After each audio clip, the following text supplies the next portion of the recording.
sommes le mardi 19 février 2013. Bonjour, bonsoir à tous. Bienvenue dans cette édition d'information, pulsation l'essentiel de l'actualité de la journée. À la une de l'actualité, justement, les membres de la commission bicamérale chargée de désigner les représentants du Parlement au Conseil électoral sont à couteau tiré. Leur première journée de travail s'est terminée en queue de poisson. Députés et sénateurs s'accusent mutuellement. Le sénateur Wenceslas Lambert, réputé et proche du pouvoir, s'aligne sur la position des députés. Pour sa part, le sénateur Jean-Baptiste Bien-Aimé accuse les députés de faire le jeu du président Michel Martelly qui ne veut pas réaliser les élections. Le comité pour l'établissement de l'Académie du créole exprime ses inquiétudes par rapport à l'initiative du président Michel Martelly de proposer le français comme langue officielle de la CARICOM.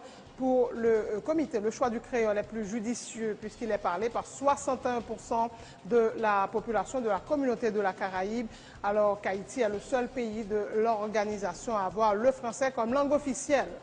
Au moins une trentaine de personnes, dont 14 enfants, ont été tués ce mardi dans l'effondrement de 3 immeubles dans un quartier populaire dans la ville d'Alep. C'est dans ce contexte que la commission indépendante mandatée par l'ONU pour enquêter sur les violences en Syrie a appelé à une action d'urgence pour mettre fin à l'escalade de violence qui ensanglante le pays depuis près de 2 ans. L'ancien président ivoirien, Laurent Gbagbo, 67 ans inculpé de crimes contre l'humanité, a comparu ce mardi devant la Cour pénale internationale. C'est le premier ex-chef d'État remis à la CPI. En sport, la sélection haïtienne U20 a été battue de but à 1 lundi par les États-Unis à Puebla, au Mexique, dans le cadre de la phase qualificative pour la Coupe du Monde Turquie 2013. 5 jours après la mort de sa compagne, Nueva Steenkamp, l'athlète handisport Oscar Pistorius a été inculpé pour meurtre avec préméditation par le parquet sud-africain, alors que la défense a plaidé l'accident à l'audience qui a coïncidé avec les funérailles de la victime. Voilà, mesdames et messieurs, pour le menu du journal. La chute d'eau se jette dans 4 bassins très profonds d'un bleu éclatant. Une superbe cascade.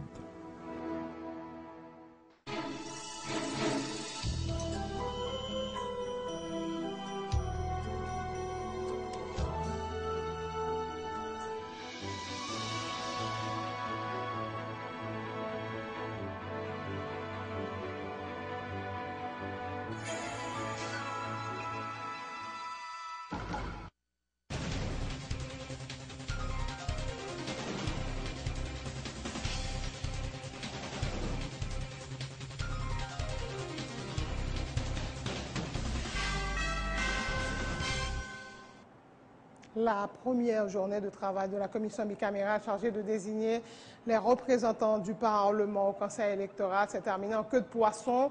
La pomme de discorde, la mise en place du bureau, députés et sénateurs s'accusent mutuellement du blocage. Le sénateur Wenceslas Lambert, proche du pouvoir, s'aligne sur la position des députés. Dans 10 jours cependant, la commission doit produire son rapport. Emmanuel Paul, compte rendu. Moins de 24 heures après leur intronisation, les membres de la commission bicamérale chargée de désigner les représentants du Parlement au Conseil électoral sont à couteau tiré. Les députés reprochent aux sénateurs de retarder le processus devant aboutir à la mise sur pied du bureau de la commission ce mardi. Yo pas voulu gagner bureau qui constituait dans cette commission. Alors que faut gagner un bureau pour que nous capables de planifier l'organisation de travail commission. Aussitôt que la commission a fait monter, nous supposons mettre bureau pour la commission à travail. Les sénateurs n'ont pas voulu mettre bureau. Si vous ne mettez pas bureau, tout le monde peut le chef. Il faut qu'il y ait un président, il faut qu'il y ait un vice-président, il faut qu'il y ait un secrétaire rapporteur. Le sénateur Wenceslas Lambert, proche du pouvoir, est sur la même longueur d'onde que les députés. Il accuse ses collègues sénateurs de vouloir imposer leur loi aux députés. En fait, c'est démocratie que nous avons fait. On n'est pas capable de imposer loi. Et ce que le sénateur voulait faire, imposer loi. Comment ça, c'est-à-dire, vous voulez que ça, on décide à vous députés. Qui ça passe même sénateur. Mais vous voulez que pour nous retourner dans le protocole d'accord. Le premier sénateur du Nord-Est, Jean-Baptiste Bien-Aimé, rejette d'un revers de main ces accusations et dénonce les députés qui, dit-il, font le jeu du président Michel Martelly qui n'a aucune volonté d'organiser les élections. Il y a des dilatoires qui fait parce que en pile monde t'a croire qu'il y a des commissionnaires qui viennent pour permettre que il y a Katouboumbe qui pète dans la commission pour pas de élection organisée dans le pays. Toute nation connaît qui est-ce qui pas veut organiser l'élection, qui est-ce qui t'a même mettre dictature dans le pays et qui est-ce qui patron monde qui pas veut que la commission travaille là. Nous dit que d'avance faut gagner terme de référence. Si nous pouvons choisir moun, il faut nous établir qui critères que nous pouvons choisir moun pour venir dans le conseil électoral là. Jean-Danton Léger, seul député indépendant au sein de la commission, tente de calmer le jeu. Si problème, on peut en parler. Ce problème est virtuel, il n'est pas réel. Que nous commençons avec la constitution bureau, que nous commençons avec l'analyse des thèmes de référence sur la requête ou même pour ce qui me concerne. Il y a ce qu'on appelle un droit de formule sacramentelle. Par exemple, pour rédiger un acte de naissance, une série de mots, une série de formules fait un acte là. Par exemple, en 2013, en 180e de l'indépendance, il faut dire ça. Il ne faut pas dire qu'on est que ou pas rédiger un acte de naissance. Mais dans le cadre d'une commission de travail, je ne sais pas quoi ça relève, eh bien, des formules sacramentelles qui obligent de commencer par tel bout. Donc j'ai dit que c'est un faux problème, que sénateurs et députés faisant partie de cette commission, qu'ils réunissent en faisceau toute leur lumière, tous leurs moyens pour pas une dérive qui viennent de la commission pour nous écraser bon. La première journée de travail de la commission s'est donc terminée en queue de poisson. Elle dispose de 10 jours francs pour désigner les 3 représentants du Parlement au collège transitoire du Conseil électoral permanent.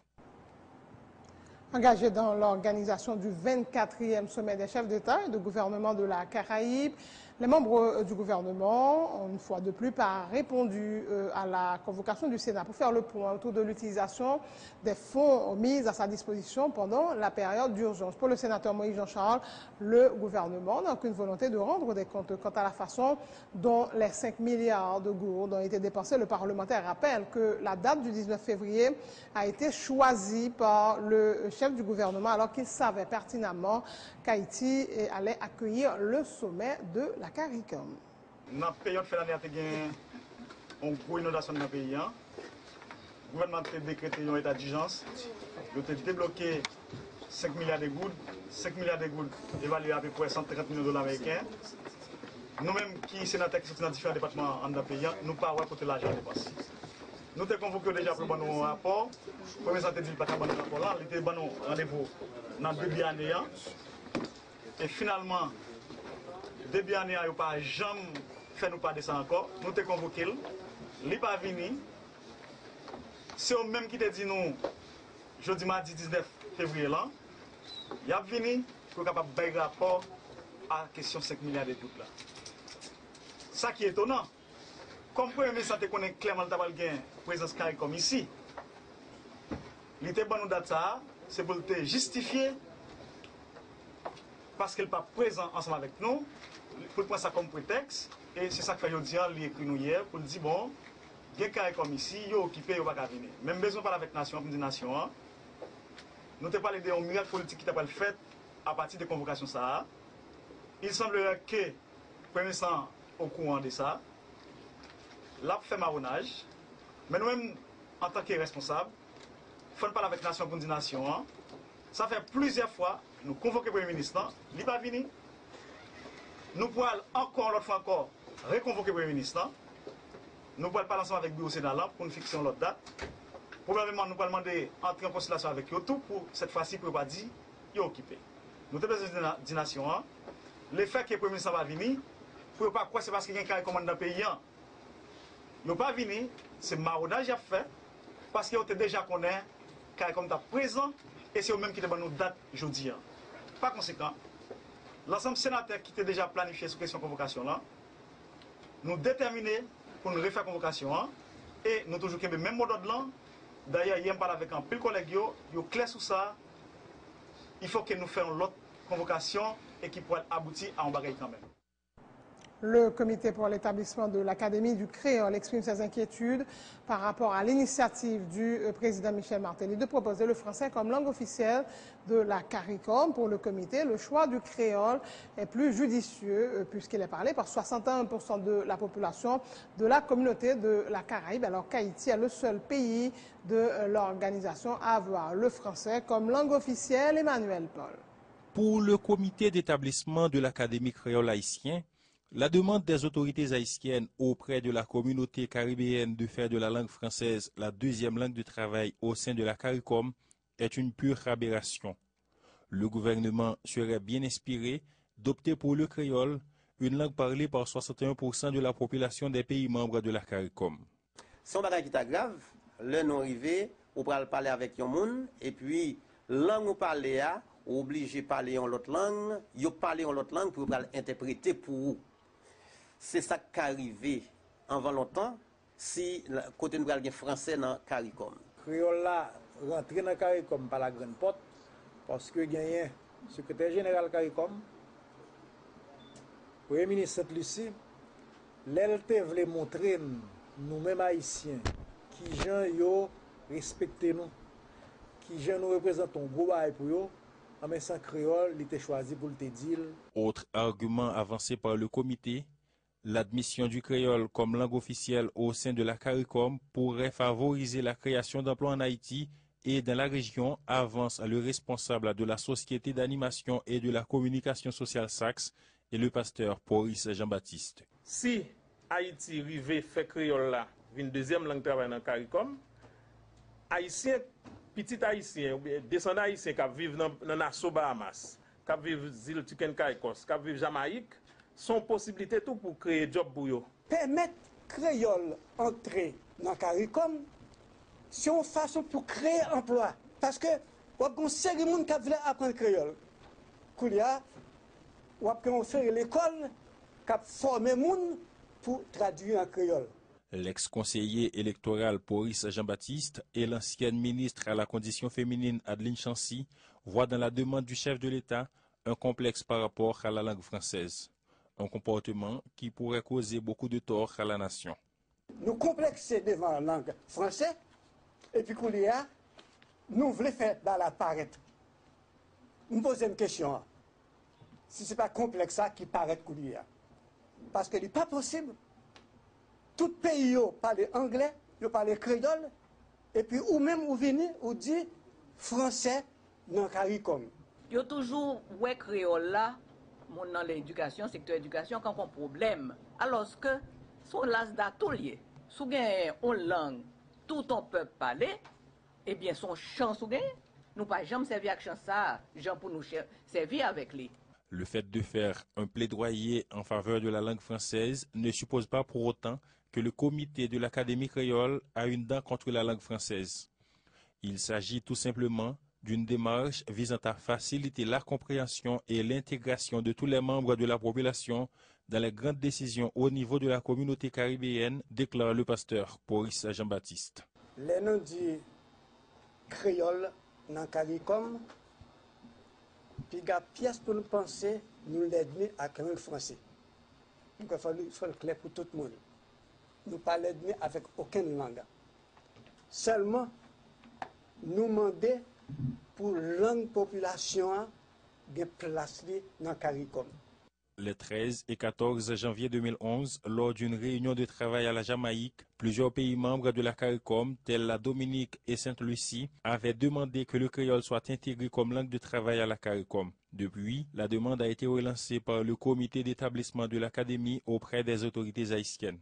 Mais ces dernières n'ont jamais réagi. Les autorités haïtiennes mettent dans la balance le fait que le pays est prêt à financer le service de la traduction française pour accroître leurs chances de voir les autres pays membres de la CARICOM agréer leurs requêtes. Le sénateur Wexner Polycarpe dit regretter que Michel Martelly ait raté l'occasion de faire la promotion du créole pendant le sommet des chefs d'État et de gouvernement de la CARICOM qui a pris fin ce 19 février. Ici à Port-au-Prince, le chef de l'État aurait dû s'aligner ainsi sur la position du Parlement qui avait voté une loi sur l'Académie du créole en demandant que le créole soit une des langues officielles et de travail de la CARICOM au lieu de faire la plaidoirie en faveur du français. Pour l'élu du Nord, les citoyens haïtiens n'étaient pas réellement concernés par ce forum des chefs d'État et de gouvernement de la CARICOM.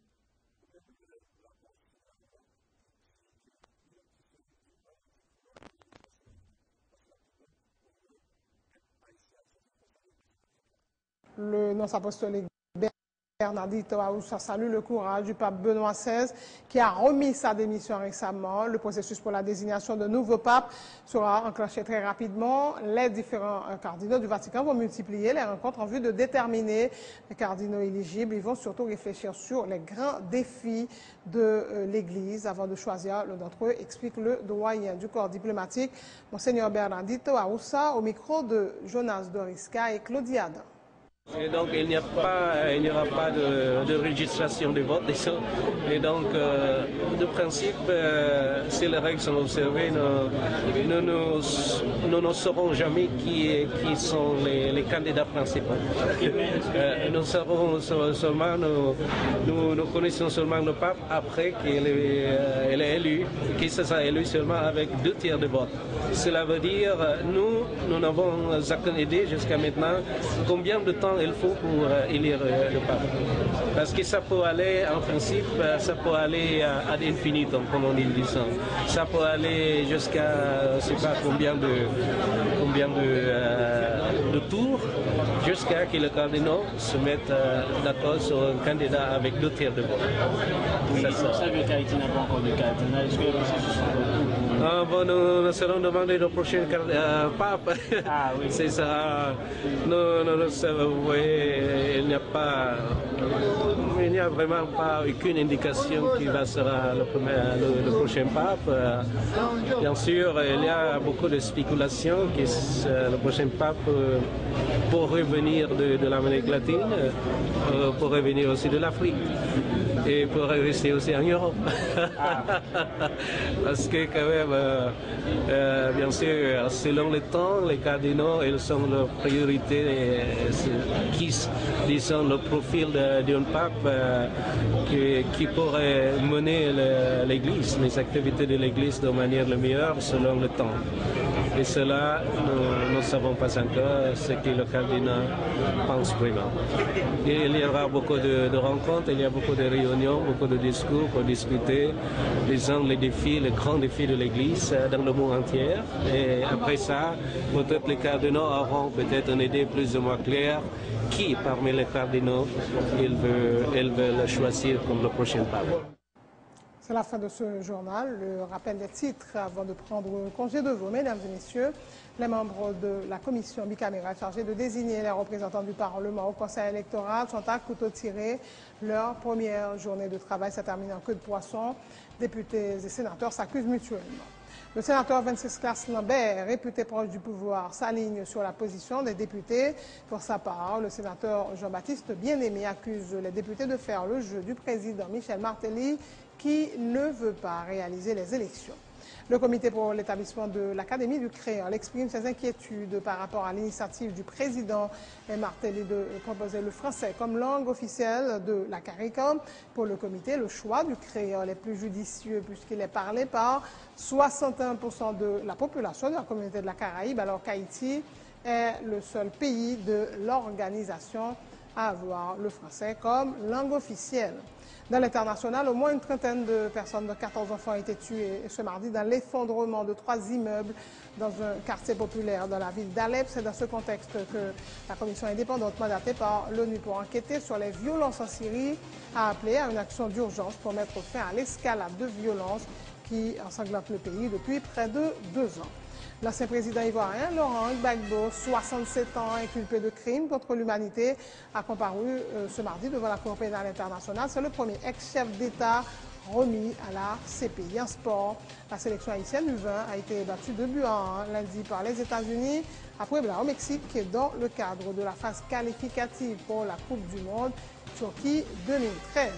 5 jours après la mort de sa compagne Reeva Steenkamp, l'athlète handisport Oscar Pistorius a été inculpé pour meurtre avec préméditation par le parquet sud-africain alors que la défense a plaidé l'accident à l'audience qui a coïncidé avec les funérailles de la victime.